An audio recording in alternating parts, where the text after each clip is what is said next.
Good morning students, welcome back to BBVN online classes. Today we'll start the exercise 11.1. Okay? I hope आपने इसका introduction video देखा होगा। तो introduction में आपको एक बार मैंने वॉल्यूम बताना भूल गई हूँ, तो वो जब वॉल्यूम के क्वेश्चंस आएंगे तो मैं आपको वहाँ पे बता दूंगी कि वॉल्यूम कैसे निकालते हैं और वॉल्यूम क्या है। ओके, तो anyways today will start the question number first. ठीक है, एक्सरसाइज का 11.1 का क्वेश्चन नंबर 1 है। एक बार थोड़ा सा ऐसा मेंसुरेशन में थोड़ी सी प्रॉब्लम आती है बिकॉज क्वेश्चन समझने में आते हैं। अदरवाइज अगर आपको क्वेश्चन समझ आ जाता है तो मेक श्योर दैट आपको कोई भी प्रॉब्लम नहीं आएगी। ओके, तो ऑब्वियसली अब एक और चीज़ बात है, अगर मैं पैरामीटर की बात करूँ, चलो थोड़ा सा ये भी बता देती हूँ। अगर एक सपोज एक रेक्टेंगुलर है तो मुझे पैरामीटर मतलब अगर मुझे इसकी फेंसिंग करनी है, एक रेक्टेंगुलर गार्डन है, ठीक है, तो अगर मुझे इसकी फेंसिंग करनी है तो कई बार ऐसा होता है कि क्वेश्चन में नहीं दिया कि एरिया निकालना है और पैरामीटर निकालना है, बट ये आपको समझना पड़ेगा कि इसमें एरिया के बारे में पूछा है या पैरामीटर के बारे में पूछा है। अगर मुझे फेंसिंग निकालनी, ये वायर से फेंसिंग करी गई है, इस सपोज ये जो गार्डन है इसकी वायर से फेंसिंग करने की है, तो उस फेंसिंग करने की वो जो वायर है उसकी लेंथ निकालनी है। उसकी लेंथ निकालने के लिए मुझे इसका क्या निकालना पड़ेगा, this plus this plus this plus this, it means that parameter निकालना पड़ेगा। ठीक है, और अगर ये पूछा जाता है तो ये कितने रीजन में है, ठीक है, ये गार्डन है कितने रीजन में है, तो इसका मतलब इसके एरिया की बात हो रही है। ठीक है, ये थोड़ा सा आपको पता होना चाहिए। तो एनीवेज अब क्वेश्चन शुरू करते हैं हम, तो देखते हैं अगर कोई प्रॉब्लम आती है तो। सी the question, a square and a rectangular field with measurements as given in the figure।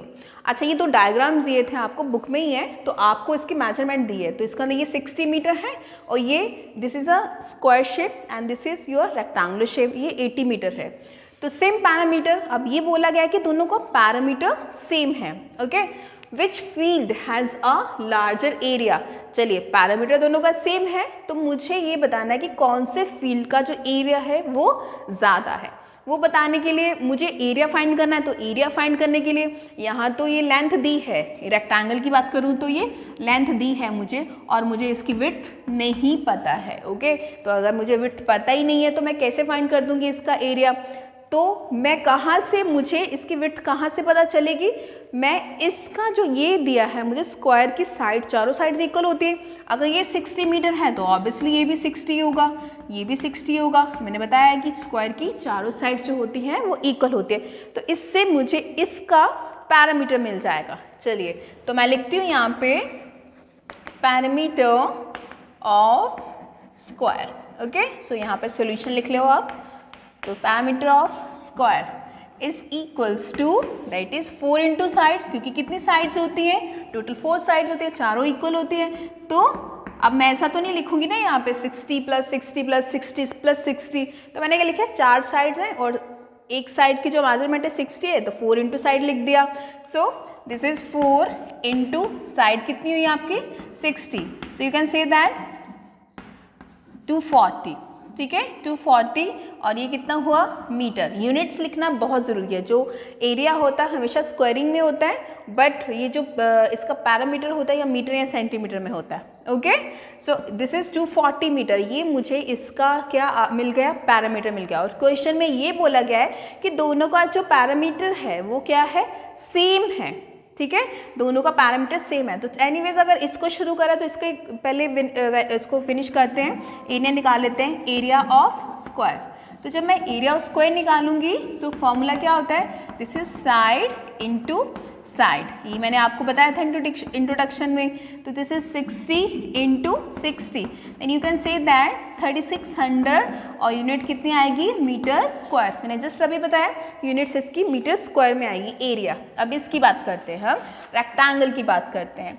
तो क्वेश्चन में ये बोला था, अकॉर्डिंग टू क्वेश्चन, आप ये लिख लो यहाँ पे, अकॉर्डिंग टू क्वेश्चन ये बोला गया था हमें कि parameter, this is parameter of square is equals to parameter of rectangle. तो आपको ये बोला गया है इसमें, parameter square is equals to parameter of rectangle. तो it means that parameter of square just आपने फाइंड करा, यहाँ पे कितना करा है, दिस इज 240।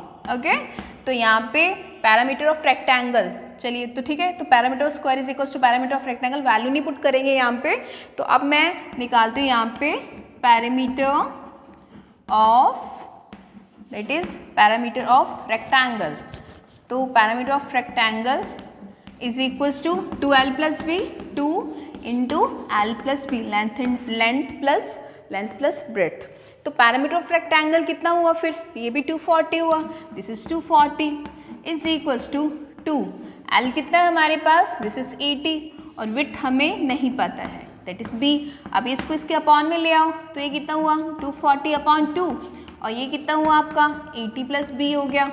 चलो इसको सॉल्व कर लेते हैं, 2 1 ज़ा 2, 2 2 ज़ा 4 एंड 0। तो ये अगर b की वैल्यू कितनी, ये कितना हुआ 120, और ये कितना हुआ, इसको ट्रांसपोज करो 80 हो गया, तो ये b हो गया, 0 में से 0 गए, तो यहाँ पे कितना आया आपका 4, तो ये 40 मीटर जो आपकी विड्थ मिल गई आपको। अगर मुझे विड्थ मिल गई तो क्वेश्चन मेरा इजी हो गया। इसका एरिया निकाल लेते हैं। मैं एक बार, मेरे पास स्पेस है तो मैं यहाँ पे एरिया निकाल देती हूँ। This is L into b, then you can say that this is 80 into 40, तो ये कितना हुआ 3200 मीटर स्क्वायर। तो आपको यही पूछा गया क्वेश्चन में, which field has a larger area. इसका एरिया, स्क्वायर का एरिया कितना आया 3600, और रेक्टेंगल का एरिया कितना आया 3200 मीटर स्क्वायर। तो आप यहाँ से देख लीजिए, कंपेयर कर लीजिए किसका एरिया ज़्यादा है। तो आप क्या लिखोगे, square has a larger area than rectangle. Okay, this was our first question. Now move on the question number second. Now see the question number 2। ठीक है, सबके पास बुक्स तो है ही है, तो फिर so that I am not writing the question on the board. तो आप जब भी क्वेश्चन देखें तो बुक में पहले क्वेश्चन पढ़ें। So I am reading the question. Mrs Kaushik has a square plot. Mrs Kaushik है, उनके पास एक स्क्वायर प्लॉट है, जैसे कि डायग्राम में आपको दिया गया है। तो स्क्वायर की जो चारों साइड्स होती हैं वो इक्वल होती हैं। So that this is 25 centimetre, तो ये पूरी साइड भी 25, sorry this is a metre, united metre, तो ये 25 है, तो ये भी 25 मीटर होगी। ठीक है, because all sides are equal in the square. So ये तो हमने पता चल गया। उसके बाद बोला है कि she wants to construct a house in the middle of the plot.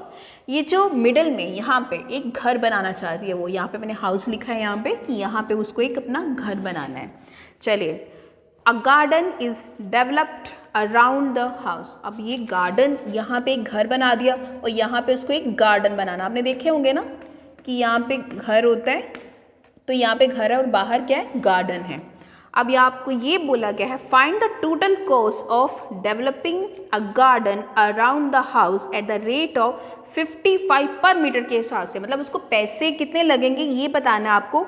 तो रेट जो दिया है आपको वो दिया है ₹55 पर मीटर स्क्वायर के हिसाब से। तो ऑब्वियसली जब हम कैलकुलेशंस करते हैं तो अगर हमें कॉस्ट निकालनी होती तो हम कैसे निकालते हैं। ठीक है, तो इस क्वेश्चन में समझते हैं एक बार। ठीक है, फिर नहीं आता तो फिर से करते हैं। अब सबसे पहले मैं क्या करती हूँ, इनकी नेमिंग कर लेते हैं, उससे क्वेश्चन ईजी हो जाएगा।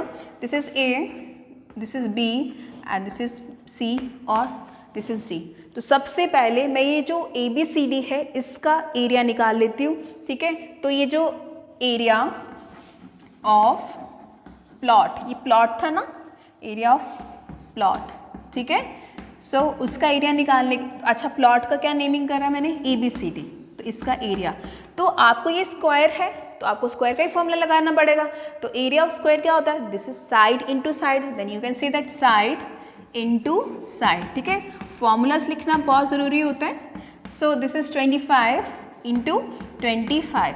ठीक है, ऐसे नहीं करना 25 इंटू 25, ईजी कैलकुलेशन बताती हूँ। जैसे ये देखो 25 इंटू 25 है। ठीक है, सिंपल सा मैं बताती हूँ। ये 5 से कितना होता है 25, आपने यहाँ लिख लिया 25। अब 2 के बाद नेक्स्ट डिजिट कौन सा आता है, 3 आता है, 3 2 ज़ा 6, तो दिस इज 625।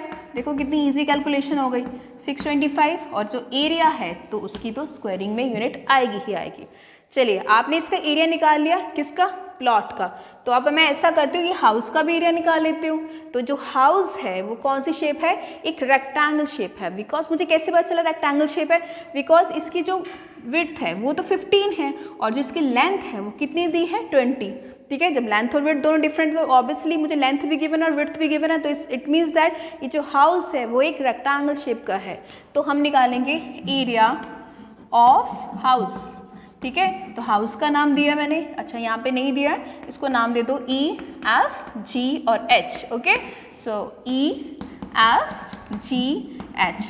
तो रेक्टेंगल शेप है तो एरिया होता है L इंटू बी, तो दिस इज 20 इंटू 15 है यहाँ पे, ओके 20 इंटू 15 है, तो 15 टू ज़ा 30 और एक ज़ीरो तो ऑलरेडी यहाँ पे है, तो 300 मीटर स्क्वायर आ गया। चलिए आपने इसका भी निकाल दिया। अब मैं क्या करूँगी, मुझे ये गार्डन का एरिया निकालने के लिए, मैंने आपको ये पहले इंट्रोडक्शन में भी बताया है कि अगर इस टाइप के क्वेश्चन आते हैं तो मुझे गार्डन का एरिया निकालने के लिए मैं पूरे प्लॉट के एरिया में से ये हाउस का एरिया माइनस कर दूँगी, तो ऑब्वियसली मेरे पास गार्डन का एरिया आ जाएगा। चलिए तो मैं निकालती हूँ एरिया ऑफ पार्क, ठीक है। तो जो उसका गार्डन का एरिया निकालना है तो वो करने के लिए क्या करेंगे, मैं एरिया ऑफ प्लॉट में से मैं एरिया ऑफ हाउस, ठीक है, माइनस कर दूंगी, ठीक है। ऐसा कोई हार्ड एंड फास्ट रूल नहीं होता कि मैंने ऐसे करवाया आपको ऐसे ही करना है, ऐसी ही लैंग्वेज लिखनी है।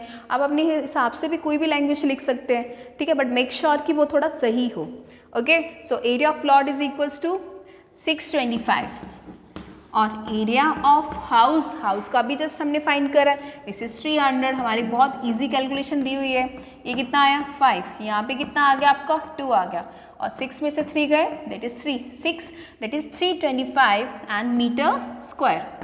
यूनिट स्क्वायरिंग में आएंगी बिकॉज एरिया है। चलो आपने तो एरिया पता चल गया, अब आपको गार्डन का एरिया पता चल गया। क्वेश्चन में ये बोला गया था कि आपको ये जो कॉस्ट है वो किस हिसाब से देनी है, 55 पर मीटर स्क्वायर के हिसाब से, कि अगर आपका जो एरिया है, मतलब क्या है, एरिया अगर 1 मीटर स्क्वायर है तो कितने पैसे देने पड़ेंगे, 55 रुपीज़ देने पड़ेंगे, ठीक है।